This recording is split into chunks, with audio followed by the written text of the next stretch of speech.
오늘 주시는 하나님의 말씀은 시편 127편입니다. 시편 127편은 그 제목이 솔로몬이 지은 올라가는 자들의 노래라고 되어 있습니다. 이 솔로몬이 누굽니까? 그 아버지가 다윗이고요. 또 솔로몬은 그 아버지 다윗의 왕위를 이어받아서 이스라엘의 왕이 된 그런 분입니다. 근데 그런 분이 오늘 이 시편 127편을 보면 주로 자식에 대해서 또한 가정에 대해서 하나님 앞에 올라가는 자들이 노래를 부를 수 있도록 이렇게 시를 기록해 놓았습니다. 자, 이 시편 127편을 솔로몬이 기록했다라는 그 말에서 먼저 좀 우리가 은혜를 받아야 됩니다. 그 아버지 다윗은 아주 고생만 했던 분이에요. 많은 어려움을 겪었어요. 어린 시절에는 참 우수하고 똑똑한 사람임에도 불구하고 그 아버지와 그 형제들에게 별로 그렇게 인정을 받지를 못했어요. 그러나 하나님의 선지자 사무엘이 등장하면서부터 다윗이 굉장히 뭐라고 할까요? 요즘 우리식으로 말하면 팔자가 바뀌죠. 그에게 미리 기름을 부어요. 그래가지고 너는 장차 하나님이 선택하신 이스라엘을 다스리는 왕이 될 것이다. 그리고 나서 그가 골리앗을 물리치게 되죠.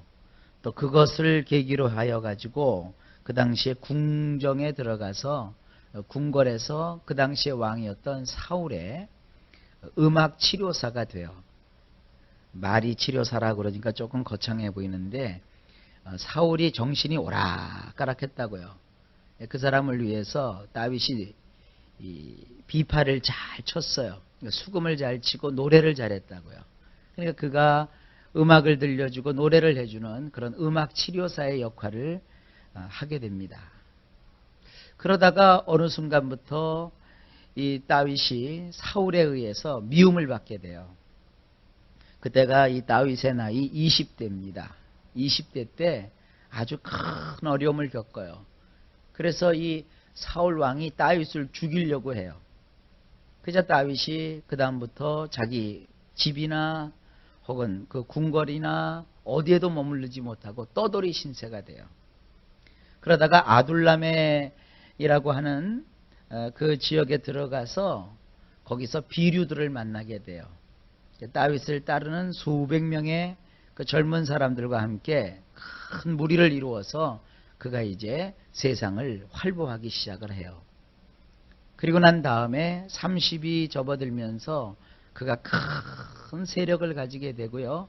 결국은 사울이 죽습니다. 그리고 그가 왕위에 올라가고 우리나라 나이로 하면은 한 40대 중반쯤 되어서 중년의 나이쯤 되어서 그가 온 이스라엘을 다 통일을 해요. 그래가지고는 가장 위대한 왕으로서의 출발을 하게 됩니다. 그러면서도 다윗은 수도 없이 전쟁을 치르게 됩니다. 그런 가운데 안으로는 나라를 굳건히 건설을 하고 밖으로는 그 나라의 힘을 과시하면서 이스라엘을 견고히 다루게 되지요. 그러다가 나이가 좀 들어가지고 다윗이 말이죠. 늦바람이 나요. 그래서 그 부하들은 다 전쟁터에 내보내고 자기 혼자만 궁궐에 남아요. 그러니까 이게 선선하게 저녁 때가 되는데 이 노인네가 주책이지 옥상에 올라가서 이렇게 거닐다 보니까 저쪽에서 무슨 물소리가 나요. 이렇게 보니까 어떤 여인이 목욕을 하고 있는 거예요. 그 여인도 참 이상한 여인이에요. 그 빤히 위에 보면은 옥상이 다 보일 텐데 거기서 이제 목욕을 하는 거예요. 그런데 이 늦바람이 무섭다고요. 다윗이 혹 빠지게 돼요. 그 여인을 그 시간으로 자기 궁궐에 불러들여 가지고요. 동침을 하게 돼요. 나중에 알고 보니까 자기가 그렇게 아끼는 한 장군의 아내예요. 그러니 이 다윗이 이 마음속에 그야말로 노망이 든 거죠. 그 자기가 사랑하는 충복을 그 여인 때문에 죽여요. 그리고 나서는 그 여자와 더불어서 동침을 해서 자식을 낳아요. 근데 하나님께서 그냥 두지 않으시죠. 다윗을 아주 엄하게 하나님께서 꾸짖으십니다. 그런 가운데 첫째가 죽어요. 그 여자와 낳은 첫 아이가 죽고 그 다음에 그 여인 사이에서 낳은 아이가 있는데 그 아이의 이름이 바로 솔로몬이에요. 그러니까 이 다윗은 솔로몬을요 굉장히 애지중지 아꼈습니다.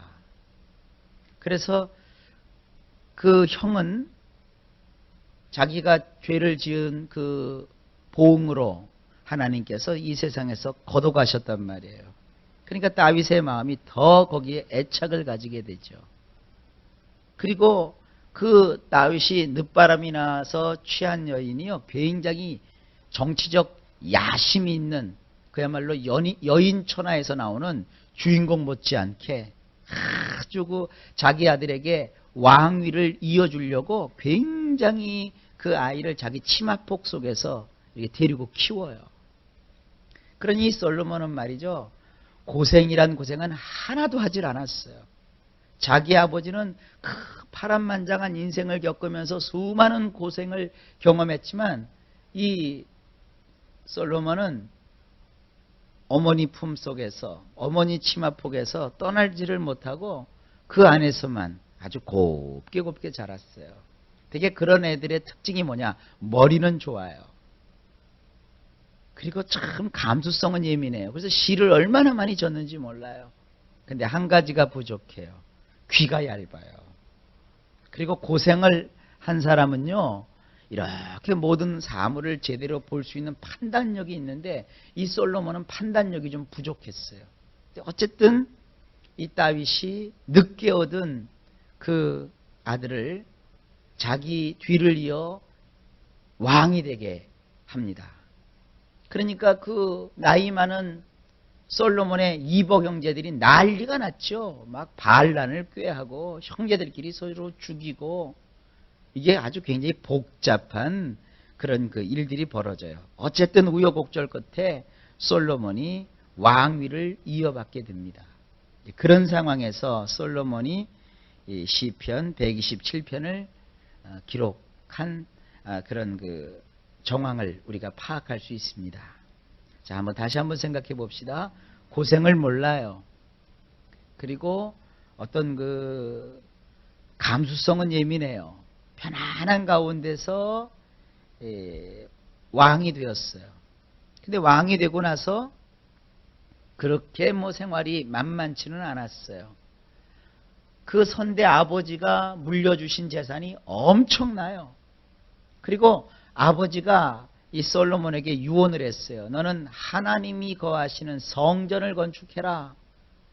그래서 아버지가 성전을 건축할 수 있는 터, 성전을 건축할 수 있는 재료, 성전을 건축하는 데 필요한 돈, 그리고 성전을 건축하는 데 필요한 기술자들을 다 준비를 해 주었어요. 그래서 이 솔로몬이 그 아버지 덕에 성전을 건축을 해요. 그런데 웃긴 게 성경을 보면 성전을 건축한 것보다 자기가 살 궁궐을 짓는데 더 많은 세월과 더 많은 돈을 들여요.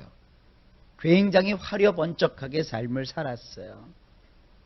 그리고 나서는 정략적으로 주변 사람들을 다 또 이렇게 혼인정책을 써가지고 전쟁을 치르지 않고 화친을 맺어요. 그러다 보니까 돈이 얼마나 많이 들어갔는지 몰라요.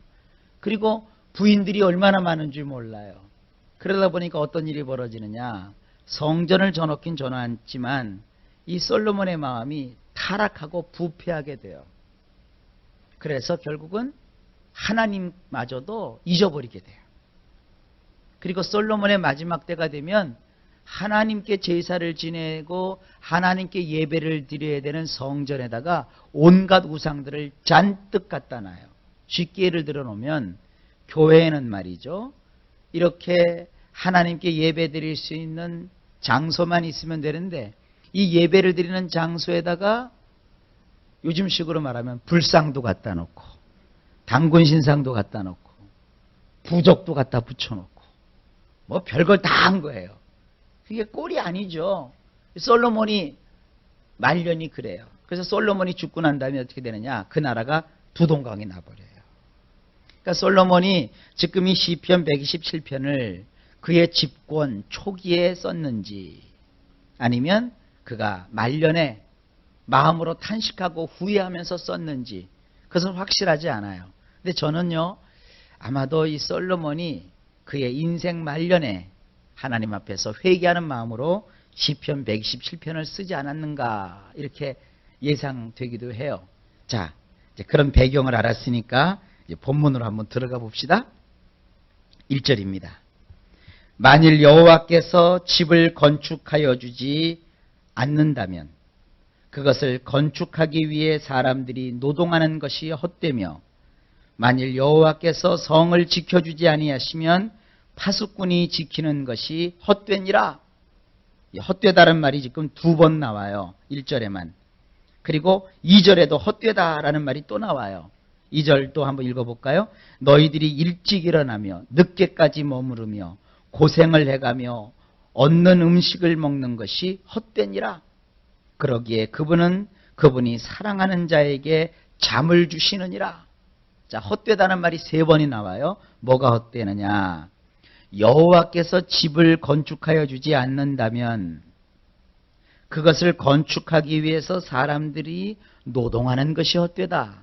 집을 짓기는 졌어요. 그렇죠. 이 솔로몬은 말이죠. 하나님의 성전도 졌지만 그 여세를 몰아갖고 자기가 사는 궁궐을 더 크고 더 멋지게 더 오랜 세월 동안 졌어요. 뿐만 아니라 전도서에 보게 되면 여기저기다가 말이죠. 별장도 져놓고요. 놀이동산도 져놓고요. 막 사치도 부렸어요. 그런데 그가 이렇게 얘기하는 거예요. 비록 사람들을 동원해서 사람들이 노동을 하여 건축을 했지만 그러나 여호와께서 집을 건축하여 주시지 않는다면 그런 모든 것들이 헛되다는 거예요. 전도서 1장 2절에 보게 되면 그 전도서도 솔로몬이 기록을 했거든요. 근데 솔로몬이 이런 얘기를 합니다. 헛되고 헛되며 헛되고 헛되니 모든 것이 헛되도다. 헛되다는 거예요.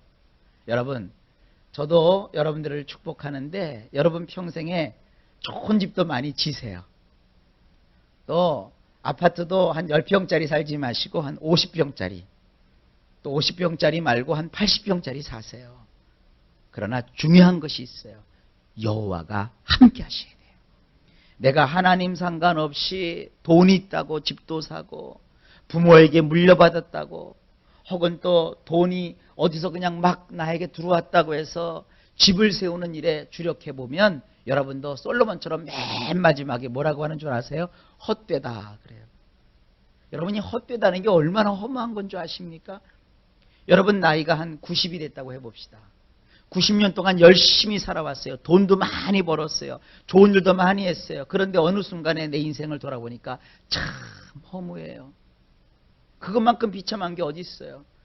근데 하나님을 믿는 사람은 90이 됐든 혹은 100살이 되었든 인생이 허무하지 않아요. 하나님과 함께 살았던 인생이 얼마나 보람됐는지 몰라요. 제가 어저께 대전에 있었던 어떤 장로님 얘기 제가 드렸죠. 오늘 또 한 번 얘기하지는 않겠습니다. 그분은 연세가 많이 드셨는데 정말 하나님이 피난 올 때 나 혼자 내려왔는데 이렇게 나의 삶 속에 복을 주셨습니다. 참 감사합니다. 나는 정말 후회 없는 그런 인생을 살았습니다. 라고 고백하는 걸 제가 들었어요. 여러분, 헛된 인생이 되지 마시고 하나님과 함께 하심으로 보람된 인생이 될 수 있기를 주의 이름으로 축원합니다. 그 다음에 2번째로 뭐가 헛되냐? 만일 여호와께서 성을 지켜주지 아니하시면 파수꾼이 지키는 것이 헛되다 그랬어요. 재산이 많으니까 말이죠. 집에다가 재산을 지키는 사람들을 둔다고요. 저쪽 양평에 가보면은 별장들이 많아요. 근데 별장도 보면 말이죠. 시시한 별장은요, 지키는 사람도 없어요. 그 동네 청년들이 아무나 그 별장에 들어가서 술도 마시고 노름도 하고 그래요. 근데 정말 좋은 별장은요, 문지기가 다 있어요. 주인이 없어도 거기 좋은 별장은요, 지키는 사람들이 있어요. 그래서 들어가지도 못하게 해요. 그 안에 굉장한 것들이 있나 보는 거죠. 지금 이 솔로몬도 마찬가지예요. 워낙 재산이 많고 그야말로 화려번쩍한 삶을 살다 보니까 그걸 지키는 사람이 한둘이 아니에요. 왕이니까 군대를 동원해서 지키겠단 말이에요. 그런데 그것도 뭐예요? 여호와께서 지켜주지 아니하시면 그렇게 사람을 부려서 재산을 지키고 집을 지키고 궁궐을 지키고 성을 지키는 것도 뭐다? 헛되다는 거예요. 그 다음에 세 번째로 일찍이 일어나며 늦게까지 머무르며 고생을 해가며 얻는 음식을 먹는 것이 헛되니라. 애쓰고 수고해서 얻으면 뭐예요? 또 높은 관직을 얻으면 뭐예요? 엄청난 명예를 얻으면 뭐예요? 무엇 하나 부족한 것이 없는 인생이 되면 뭐예요? 하나님이 함께 해주지 아니하시면 그것이 다 뭐예요? 헛되다는 거예요. 생각해 보세요. 지금 이 시편의 노래가 하나님을 향하여 나아가는 노래예요. 성전을 향하여서 가면서 성도들이 부르는 노래예요. 그러니까 그들은 일상생활 속에서 열심히 살지만, 그러나 내가 얻은 명예, 내가 얻은 재물, 내가 가지고 있는 이 땅에서의 명성이 하나님을 믿는 신앙에는 아무것도 아니라는 거예요. 비해서. 그래서 내가 하나님을 향하여 나아가고 하나님을 믿으며 하나님이여 나를 지켜주시고 하나님이여 우리 집을 져주시고 하나님이여 나와 함께하여 주시옵소서. 그러면서 하나님을 향하여 지금 나아가고 있는 거예요. 여러분도 그렇게 되시기를 바랍니다. 예수를 믿는다는 것은 말이죠, 뭐 가난하게 믿어야 된다 뭐 그런 거 아니에요. 하여간 하나님을 믿는 사람도 집도 짓고 성도 지키고 그리고 아침 일찍부터 저녁 늦게까지 분주하고 바쁘게 살 수 있어요. 그러나 중요한 것이 있습니다. 하나님이 늘 그와 함께해 주셔야 되는 거예요. 그래서 그렇게 말합니다. 그러기에 그분이 사랑하는 자에게 잠을 주시는도다. 여러분, 이 참 굉장한 말씀이죠. 하나님은 사랑하는 자에게 잠을 주세요. 이게 뭐 피곤해서 자는 거, 그 아무것도 아닌 것 같아도 잠 하나도 말이죠. 하나님이 함께 해주셔야 잠이 맛있고 잠이 달고 잠이 놀라운 축복이 되는 거예요. 사람이 잠잘 수 있다는 것이 얼마나 큰 축복인지 몰라요. 어떤 분들은 몸이 약해가지고 자도 잔 것 같지 않고요. 뭐 쉬어도 쉰 것 같지가 않아요. 근데 어떤 분들은 잠깐 동안 자고 일어났는데도 거뜬해요. 그리고 막 잠이 얼마나 단지 잠깐 동안 잤는데도 피곤이 싹 풀려요. 이런 잠을 뜻하는 거예요. 이게 다 뭐예요? 하나님이 주시는 축복이란 말이에요. 여러분도 그런 달콤한 잠을 주무시는 이런 축복도 하나님께 받으세요. 이것이 얼마나 큰 복인지 몰라요. 걱정이 있고 근심이 있어봐요. 잠이 와요. 그리고 얼마나 힘들고 고생스러운 인생 속에서 괴롭습니까? 근데 하나님께서 사랑하는 자에게는 잠을 주신대요. 여러분들 하나님의 사랑을 받는, 하나님이 주시는 이 편안한 잠을 자는 그런 인생들이 될 수 있기를 예수님의 이름으로 축복합니다. 그 다음에 3절, 보라, 여호와께서 물려주신 유업은 자식들인데 이는 몫으로 주신 태의 열매이니라. 이건 두 가지로 해석이 돼요. 긍정적인 면으로 해석이 되고 부정적인 면으로 해석이 돼요. 먼저 부정적인 면에서 해석을 하겠습니다. 솔로몬이 결혼 생활이 아주 복잡했어요. 뭐 얼마나 많은 여인들하고 결혼을 했는지 몰라요. 그러다 보니까 자식도 많잖아요. 그러니까 나중에 보시면 어때요? 여러분, 한 배에서 나온 자식들도 키우다 보면 맨날 싸우는데 이거 뭐 그냥 막 정신이 없어요. 그러니까 이 솔로몬이 그 자식들을 보면서 어떤 생각이 들어요? 여호와께서 물려주시는 유업은 자식들인데 바로 저 자식들은 하나님이 나에게 몫으로 주신 태열매이니라.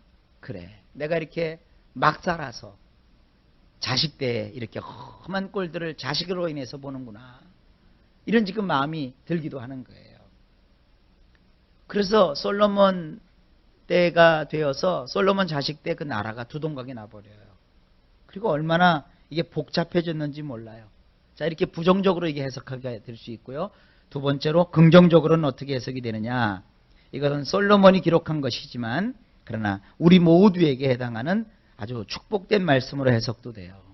여러분, 정말 진정한 재산이 뭔지 아세요? 자식들이에요. 이런 부모들 많잖아요. 부모는 참 가난하게 살았어요. 이름도 없이 빚도 없이 살았어요. 그런데 자식이 잘 된 거예요. 어제 치료를 받으려고 어느 병원을 갔는데 그 병원에 어떤 노인분이 한 분 계시더라고요. 근데 이렇게 보니까 뭐 이렇게 배운 것이 많지 않으신 분 같아요. 그런데 아주 그 옷차림새가요, 굉장히 고급스럽게, 뭐 여름 티셔츠인데도 그것도 고급스럽고 말이죠. 뭐 손 같은 데 이렇게 뭐 반지, 남자가 말이에요, 반지도 끼고 시계도 차고 그런데 다 보니까 고급스러운 거예요. 머리도 기름을 발라서 참 넘기시고요. 바지도 그냥 고급스러운 거에다가 그 노인분이 말이죠, 신발도 반짝반짝반짝하게 이렇게 닦았어요. 근데 이렇게 병원에 앉아 있으니까 이분이 들어오셔갖고 뭐 간호사들하고도 막 농담을 주고받으시면서 나 이제 외출해야 돼. 그러더니 그거 돈 좀 줘야 되는데 용돈을 받아갖고 가요. 그러니까 누군가 했더니 그 병원 원장님 아버지예요. 그러니까 가만히 그 상황을 보니까 이분이 고생을 많이 하셔서 자식을 번듯하게 키우신 거예요. 그리고 병원도 사람들이 많이 오니까 병원도 운영이 잘 되는 거예요. 그러니까 아버지가 연세가 드셔가지고요, 심심하시면 병원에 오셔서 이렇게 환자들도 보고 얼굴을 보고, 그리고 돈 필요하시면 간호사들한테 이렇게 돈도 타가지고, 아마 그 아들이 지시를 했겠죠. 아버지가 오시면 용돈을 드려라. 그걸 탁 받아가지고 이렇게 뽐을 내시면서 나가시더라고요. 갔다 올게 그러고 나갔다 오셔요. 가는 걸 제가 봤어요. 그렇구나. 그런 인생도 있구나. 어떤 부모는 연세를 먹었어도 자식 걱정 때문에 잠도 못 이루고 늘 그것 때문에 고민하고, 어떤 부모는 자식을 잘 키워놔가지고 오늘은 뭘 먹어야지, 오늘은 뭘 하고 놀을까, 돈도 걱정 안 하고 그냥 자식한테 가면 다 자식이 공급해주고, 이런 게 다 뭐예요? 유업이라는 거예요. 이런 것이 다 뭐예요? 그의 몫이라는 거예요. 그래서 참 인세상이라는 게 아주 요지경이에요. 근데 이 3절이 바로 그겁니다. 자식이 마치 하나님이 나에게 유산을 물려준 것처럼, 또 하나님께서 나에게 어떤 몫을 나누어 준 것처럼 그렇게 자식이 역할을 할 수도 있다는 거예요. 이게 긍정적으로 이것을 해석하는 것이죠. 저도 여러분들에게 오늘 또 두 번째 축복을 빕니다. 여러분 자식들이 정말 여러분이 하나님 앞에 받은 여러분의 유업이 될 수 있기를 축복합니다. 그래서 여러분 자식들이 잘 되셔야 돼요. 그래서 자식들한테 나이가 들면 들수록 용돈도 많이 받으시고요, 생활비만큼 받으세요. 그리고 자식들이 잘 되어서 아주 여러분들 어깨 피고 아주 기쁘게 그런 말년이 될 수 있는 그런 축복도 받아 누리시기를 주의 이름으로 축원합니다. 그래서 4절부터 5절까지 이어져요. 4절을 보시면 마치 용사의 수중에 있는 화살들과 같으니 이는 젊은 날에 낳은 자식들이니라. 한 용사가 있는데 용사가 지금 전쟁에 나가요. 근데 그 화살통에 화살이 가득해요. 젊은 날에 그가 낳은 자식들이 잘 되었어요. 이것이 부모의 영광이라는 거예요. 솔로몬이 나이가 들어서 보니까 정말 이 자식이 많은 것이 정말로 부모의 뜻에 맞고 또 부모의 마음에 합한 이런 자식들이 있다는 것이 큰 행복이라는 사실을 그가 깨달았어요. 그래서 5절에 이렇게 말합니다.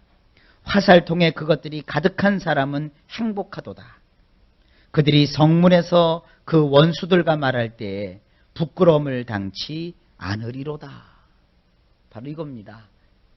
자, 하나님을 향하여 나아가는 자의 노래입니다. 첫 번째는 하나님이 함께해 주지 아니하시면 자기의 인생은 다 헛되다는 거예요. 그러나 하나님께서 그 사랑하는 자에게는 잠을 주신대요. 그리고 나서 이제 뭐라고 얘기합니까? 자식에 관한 이야기를 해요. 부정적인 얘기는 하지 말고 긍정적인 얘기만 좀 합시다. 자식은 장사의 화살통에 들어있는 화살과 같은 것인데 많으면 많을수록 좋다는 거예요. 왜냐? 하나님이 그를 복을 주셨기 때문에. 말 안 듣는 자식은 한 명만 있어도 저주죠. 말 안 듣는 자식이 여러 명이면 골치 아프죠. 근데 정말 효도하고 말 잘 듣는 자식이 많으면 부모에게 얼마나 큰 영광입니까? 첫째는 목사, 둘째는 의사, 셋째는 교수, 넷째는 변호사, 다섯째는 검사, 뭐 이런 식으로 돼봐요. 그러면 완전히 대한민국 정부죠, 뭐 거기가. 뭐가 걱정이 되겠어요? 바로 그런 얘기예요. 이런 얘기를 왜 이 성경에 기록해 놓았느냐? 여러분이 날마다 나와서 자녀를 위해서 기도할 때 이런 꿈을 가지라는 거예요. 하나님은 여러분들 자녀를 통해서 여러분이 영광을 누리기를 원하고 계십니다. 이것 또한 하나님의 뜻이니까 여러분들이 오늘부터 기도할 때 이렇게 하나님께 이런 축복된 삶을 나에게도 주십시오. 왜냐하면 이것은 하나님이 주시는 유업이요 하나님께서 나에게 몫으로 주시는 열매라고 했으니 이런 자녀를 위해서도 여러분들이 꿈을 가지고 희망을 가지고 기도하실 수 있기를 예수님의 이름으로 축복합니다. 자, 오늘도 하루가 시작되었습니다. 오늘 이 날을 통하여서 하나님의 영광이 나타나게 될 줄로 믿습니다. 일마다 때마다 주님께서 여러분 모두에게 평강 주시기를 예수님의 이름으로 간절히 축복합니다.